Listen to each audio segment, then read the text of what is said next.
My name is Aurelia Quinn. I'm 38, and for a little while I believed I was finally stepping into the soft part of life, the part where the future doesn't feel like a glass you're afraid to set down. The night it cracked started like any other. Linen tablecloth, low light, the kind of restaurant where waiters move like shadows and everything tastes expensive. Nathan Cole sat across from me, the man who made crowded rooms quiet. He was 32, a luxury real estate agent with a passport full of stamps and a calendar full of client tours that doubled as photo ops on rooftops with infinity pools. Halfway through the seared halibut, he set down his fork and said it the way you remark on the weather. "There's something I should tell you before the wedding. I'm technically still married." I didn't flinch. I placed my napkin on my lap like we were discussing wine notes. "Excuse me?" He made a lazy, dismissive wave. "It's nothing. College mistake. We separated years ago. The divorce papers are processing. Should be done any day." "You're currently married, and you're just telling me this now?" "Aurelia." He smiled like the sun at golden hour. "It's not a big deal. We haven't spoken in forever. It's just paperwork." The waiter appeared with an apology for interrupting and a flourish of cracked pepper, and by the time we were alone again, Nathan had pivoted to honeymoon options and the exact shade of sand in Bora Bora. He wouldn't meet my eyes for long. Each time my gaze pinned him, he glanced aside like something in the middle distance had become very interesting.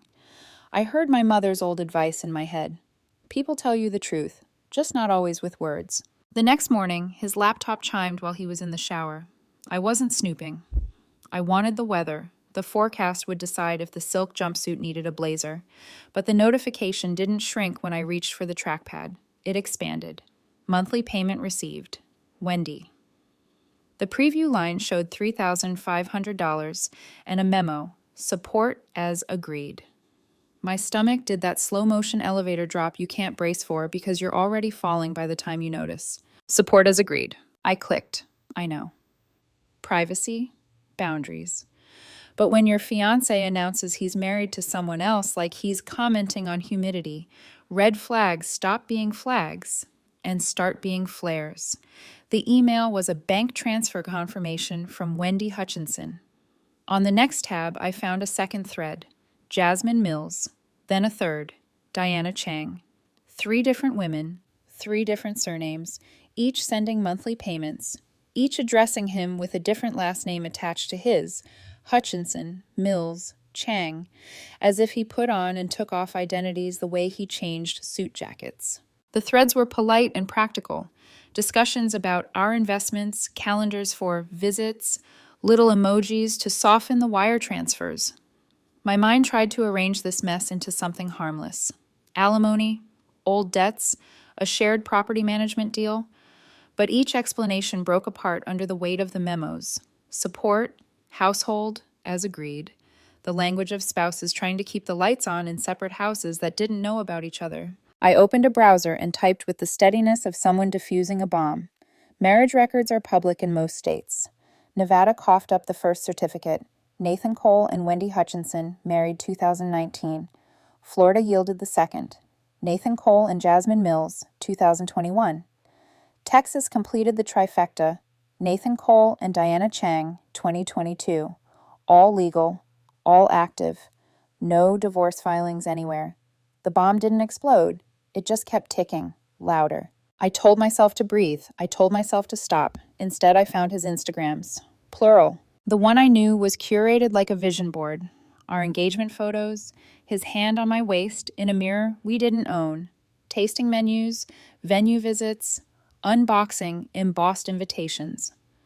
The second account, at Nate Hutch, was business casual romance. Him and Wendy at Vegas trade shows, hotel lobbies, gilded to distraction. Blessed husband, one caption read beneath a boomerang of champagne bubbles. The third, at Mr. Mills 21, was sun, ocean, and linen. Him and Jasmine leaning into each other at beach resorts, living our best life in cursive over teal water. The fourth, at Cole and Chang Properties, was drywall dust and ribbon cuttings.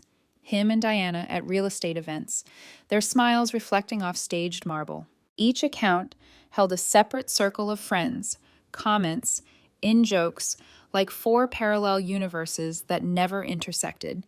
His monthly client tours lined up with those posts: Nevada, Florida, Texas. It was all there, tucked behind handle names and geotags, hiding in the open like a magic trick you only see after someone tells you where to look. For 20 minutes, I sat frozen, my finger hovering above the trackpad, mind spinning through ugly arithmetic. 3 wives, 1 fiancé, 4 lives, 1 man. I did what any rational person with a cracked heart would do. I took screenshots of everything, emailed them to myself, and called a friend who knows where the lines are drawn and how hard they sting when crossed. Hypothetically, I asked her, if someone is married to multiple people in different states? You're talking bigamy, she said. Interstate, federal, very illegal. Cool, I whispered, like we were discussing whether silk wrinkles. I didn't confront him. Not yet. I needed more than shock and a handful of screenshots. I needed the ground under me to stop tilting. Basic searches became deeper dives. Property records, company filings, travel itineraries I pieced together from photos and tags. Then I remembered. His bachelor party. This Saturday. A rented mansion 2 hours away. Jason, his brother, planned something epic. Nathan's word, said with that half smile I'd once found irresistible. I stared at his contact photo, the one where he looks like he's listening intently, and opened LinkedIn. I typed Wendy Hutchinson and narrowed filters to Nevada logistics. Her profile was there, executive posture, the kind of woman who could run a warehouse with a glance. I sent a message and a prayer to the same address. This will sound strange. I need to ask you about Nathan. Please call me. The phone rang within the hour. Who is this? Her voice had edges, sharpened by sleep lost to suspicion long before mine. I'm Aurelia. I'm engaged to Nathan Cole. We're supposed to get married next month. Silence spread like a stain. That's impossible, she said. I'm married to Nathan. Wendy, I said softly, you're not alone. In the next hour, the line became a 3-way, then a 4-way.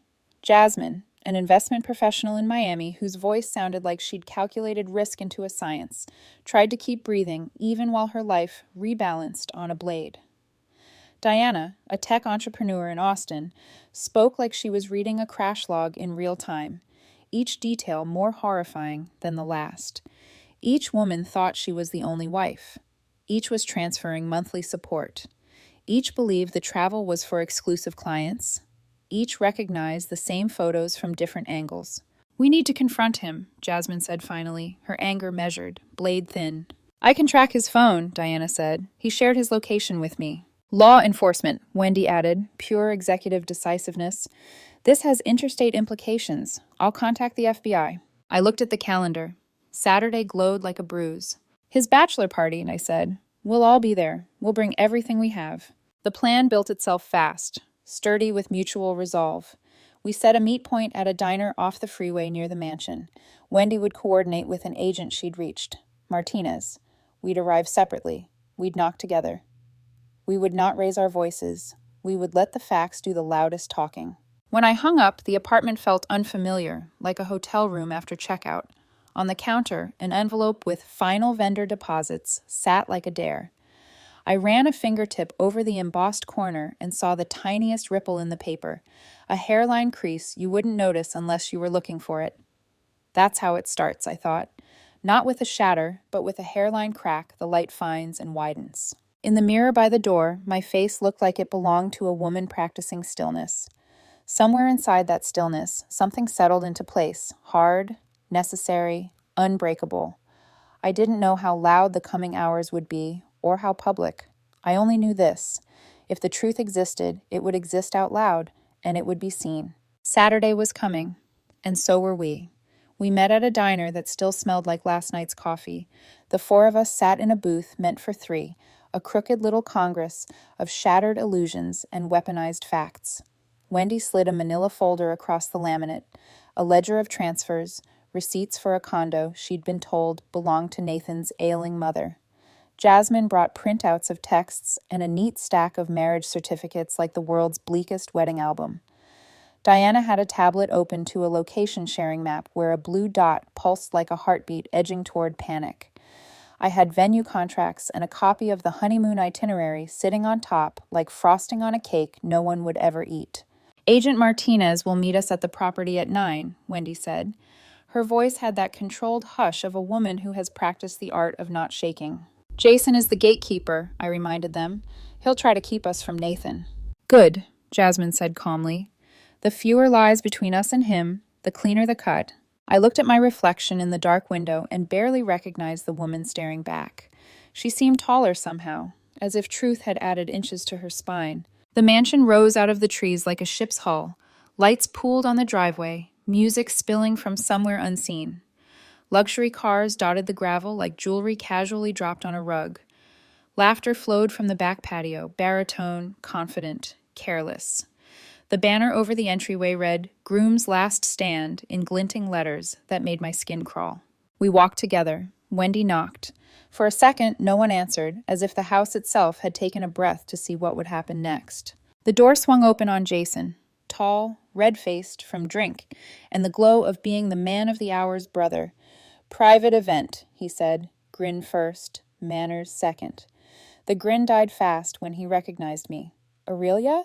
This is, girls' night is down the road. What are you doing here?"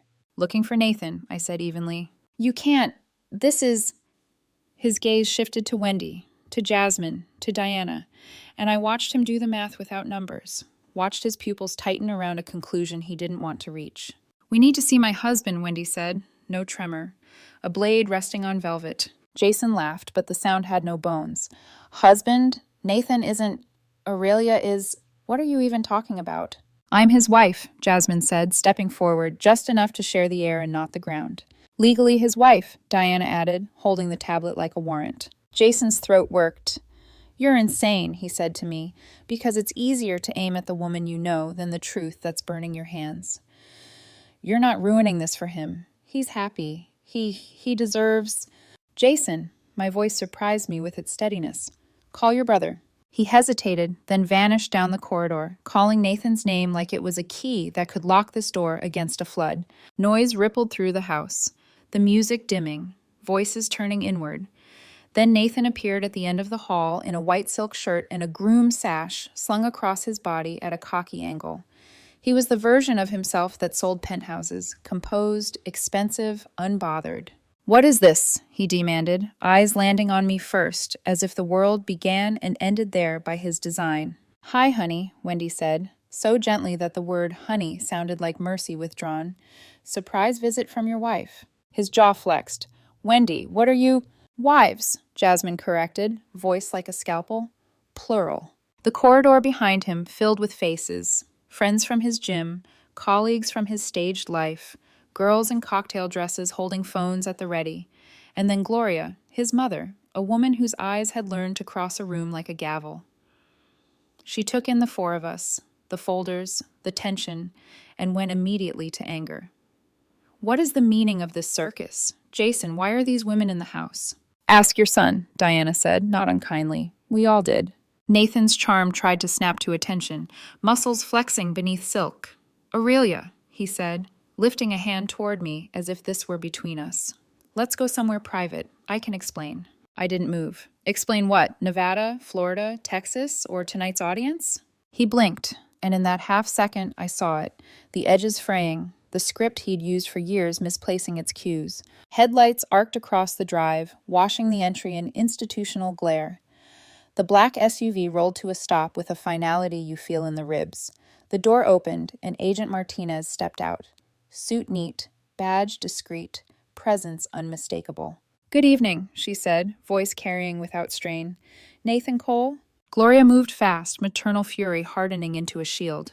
"Absolutely not. This is private property. You can't just—" "Ma'am," Martinez replied, not unkind, not budging. "We're here on a federal matter." "Federal?" Jason echoed, as if the word itself was a foreign country. Nathan looked between the four of us and the agent, choosing which world to inhabit. He chose the worst one. He ran. It was an awkward sprint, that panicked gallop of a man who doesn't understand friction until it drags him down. The sash flapped like a flag of surrender he didn't mean to wave. He made it 3 strides into the gravel before a heel skidded. He pitched forward, hands out, palms grinding pebbles. The house exhaled a collective gasp that felt almost rehearsed. Don't, Martinez said, approaching with a measured walk that made running look juvenile. Mr. Cole, please stand up. Gloria screeched, "Entrapment!" A word like a thrown plate. Wendy stepped to the side so the agent had a clear line, and I noticed her fingers twitch once before going perfectly still. Jasmine's jaw was tight enough to cut through the sash. Diana kept the tablet raised, the blue dot of Nathan's phone mocking the space between us and what he'd tried to escape. Nathan stood, breath ragged, palms dotted with blood that looked dark under the lights. He turned toward me again, defaulting to the person he'd believed easiest to persuade. "Aurelia," he said, trying on tenderness, the way an actor tries on a costume. "This is ridiculous. We can—" "Stop," I said, because the truth had climbed into my throat and refused to let anything else out. "Just stop." Phones appeared across the foyer like a field of glass flowers. Someone whispered, "Oh my God," the way people do when they're not sure if they're witnessing a tragedy or a show. The music had died completely. The house listened. Agent Martinez recited rites with the precise cadence of a practiced liturgy. Gloria launched at the words like they were a rope she could chew through. "You can't arrest him. My son, he wouldn't. These women are jealous. Opportunists. Do you know what this will do to his reputation?" "It will align it with his behavior," Jasmine murmured, almost to herself. "Miss Cole," Martinez said to Gloria without looking away from Nathan, "please step back." Two uniformed officers flanked the agent like parentheses. Handcuffs glinted. Nathan flinched at the sound they made closing, as if the click itself were unfair. "Sir," Martinez said, "you're being taken into custody on suspicion of bigamy across multiple states and related financial fraud. You'll have a chance to speak with counsel." "Bigamy?" Someone from the back barked out a laugh. "Dude." "We're live," another voice said, thrilled, scandal dizzy. Comments streamed up a phone screen. "Groom arrested. Multiple wives? What?" Little hearts drifted upward like helium. Gloria pivoted toward me, and the air sharpened. "You," she spit. "You did this. You vindictive. How dare you ambush a private family event? You ruined his life because your wedding jitters needed a target." My mouth opened, but it was Wendy who answered, her tone arctic. "I've been paying for your condo, Gloria." The words landed with the precise brutality of a hammer striking a nail. Silence expanded into the shape of the truth. "What?" Gloria's voice came out thin. "What are you talking about?" "Out of my monthly support," Wendy continued, "to your son, for 5 years." Gloria stared at Nathan like she was seeing a stranger on her front steps wearing her son's shoes. Her face moved through confusion to shame to anger without settling. "Nathan," she whispered, and for the first time all evening, I heard fear split her voice. A woman near the stairs whispered to her friend. She hired actors to play her parents in Houston, and then realized it was the wrong story, the wrong gender, the right crime. The house felt like a funhouse finally turning back into a building. Martinez guided Nathan toward the door. He twisted his head around at the last second, looking for purchase in this collapsing set. His eyes found me. "I love you," he said. It sounded like a line he'd had luck with before. I felt something old loosen in me, some binding I'd signed without reading the fine print. "No," I said quietly. "You love the mirrors." The night air met us like a witness. The SUV's back door opened its square mouth. Cameras were everywhere now, the red dots blinking. Someone shouted a question about how many wives, as if the number itself could do the arithmetic of what he'd taken and what he'd broken. Gloria's voice followed us out, dissolving into threats and pleas in equal measure. Jason stood frozen by the banister, the banner behind him faltering on its string. Martinez seated Nathan in the SUV with professional care that refused spectacle. The door shut. The engine shifted gears. The vehicle pulled away, taillights blinking their indifferent code. For a full beat, no one spoke. I waited for relief or rage or triumph to choose me. What arrived was quieter, like standing on a beach after a storm, counting what the water had taken, what it had given back, what it had exposed. Wendy exhaled. Jasmine turned her stack of documents face down, as if tucking them in. Diana locked her screen and finally let her arm drop to her side. Inside the house, someone turned the music back on, low, ashamed, then shut it off entirely. "We should go," Wendy said to no one and to all of us. "Agent Martinez will be in touch." "Drinks?" Jasmine offered, weary humor trying to float. "God, yes," Diana said, and the three of them found a shared smile fragile enough to need 2 hands. I glanced once more at the mansion. its windows throwing our reflections back to us in slivers. A last stand, the banner had promised. It got one thing right. I followed the women to the cars. The gravel crunched under our shoes like the tick of a clock we were finally hearing at the right volume. We left the house of mirrors to itself, and for the first time in days, the air didn't feel like a script. Saturday had come, so had we. And the truth, once spoken out loud, turned out not to be a scream, but a bell. The story broke before dawn. A headline bloomed across every feed like a contagion. Groom arrested at his own bachelor party. 3 secret wives discovered. Underneath it, a still frame from someone's shaky phone video.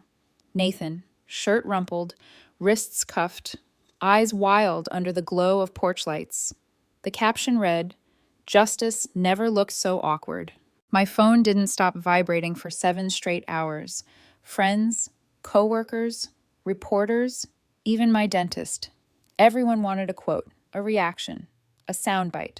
By noon, the clip had racked up millions of views, and the world, strangers with usernames like TruthSeeker89 and Bridezilla Watcher, had opinions about me. Half called me a hero. The other half called me bitter. That's the internet's math. No decimals, no gray, just saints and villains. Then came Gloria. By evening, Nathan's mother had gone live on local TV. Hair done, pearls glinting like they were forged out of denial. "My son," she declared, voice trembling just enough for sympathy, "has been entrapped by a group of vindictive women. These accusations are fabrications by jilted lovers seeking attention." She looked straight into the camera, eyes shimmering. "He's always been generous, too generous. People take advantage of kind souls." The anchor nodded solemnly, because ratings love a mother's heartbreak. Within an hour, Nathan's Notes app statement hit social media. A white screen, black text, faux remorse. "I've been manipulated, misrepresented, and ambushed.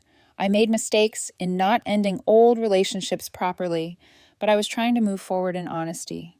These women conspired to ruin me." The comments exploded. Gaslighting level? Expert. "Bro, you married half the country." Imagine getting arrested with a groom sash on.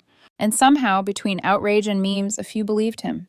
The pity party had RSVPs. Meanwhile, the 4 of us, Wendy, Jasmine, Diana, and me, started a private chat thread.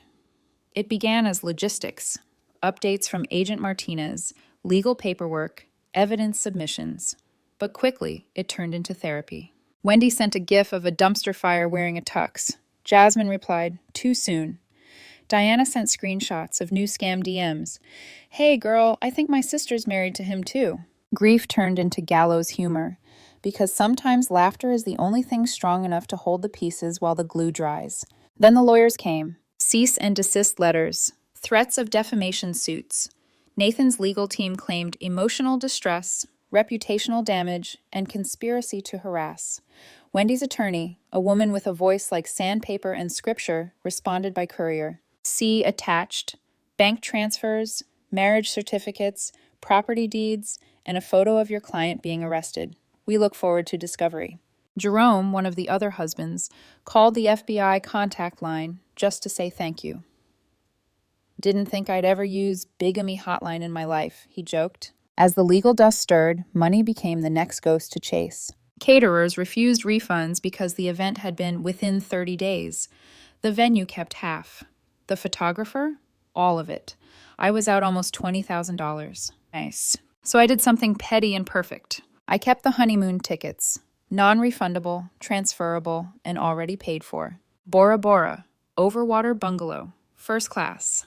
I texted my sister, "You free for an adventure?" 2 weeks later, we clinked cocktails under a thatch roof while the sun melted into turquoise. I posted one photo, me on the deck, wind in my hair, captioned, "Dodged a torpedo." It went viral again. Half the comments were cheers. The other half accused me of mocking trauma. People love a redemption arc until it doesn't fit their favorite villain. That night, lying under a mosquito net, I read back through the group chat.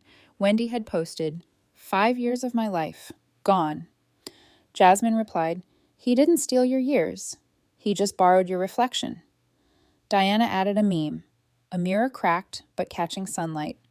Caption, "Still shines." I smiled, a small, tired curve of victory. The morning I got home, there was a voicemail from Gloria. 43 calls, actually, stacked one after another like insults pretending to be apologies. Aurelia, please, call me back. This is a misunderstanding. Nathan was confused.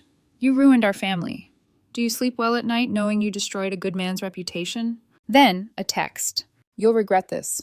God doesn't bless vindictive women. I didn't respond. Sometimes silence is the loudest sermon. Days passed. Then came the lawsuits. Nathan's lawyer filed for defamation and emotional harm. Wendy countersued for fraud and restitution, $150,000 in spousal support, gone to fund a mother's condo and a brother's startup. Jasmine demanded her $89,000 investment back. Diana wanted her name off a property deed. Me? I just wanted my deposits and my peace. Instead, I got an email from a travel blogger asking for an interview. Subject line: how it feels to catch your fiancé at his own arrest. Delete. The group chat buzzed again. Wendy: hearing tomorrow. Martinez says the case is moving fast. Jasmine: good. Maybe justice likes high heels. Diana: or maybe it just took a few women getting loud enough. That night, I opened my window, let the city noise breathe through. Somewhere below, laughter spilled from a bar patio. Careless, ordinary, alive. I envied its simplicity. The truth had set me free, yes, but it had also scorched everything on its way out. I thought about Nathan's last words, I love you, and how they didn't sound like love at all. They sounded like possession, like habit, like someone mourning their favorite mask. I whispered to the dark, more prayer than declaration. Let me never crave what almost killed me. The next morning, the first envelope from the U.S. District Court arrived. The heading read, United States versus Nathan Cole. A small line underneath, additional charges pending. And for the first time since that dinner, I felt something close to calm. The storm had named itself. The trial came faster than any of us expected.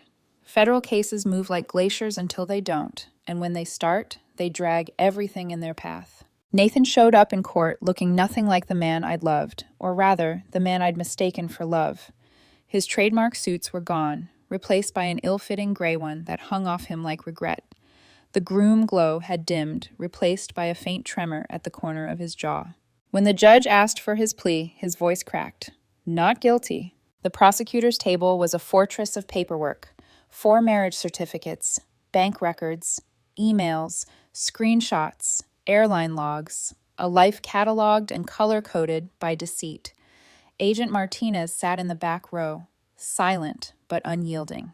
Her eyes never left him.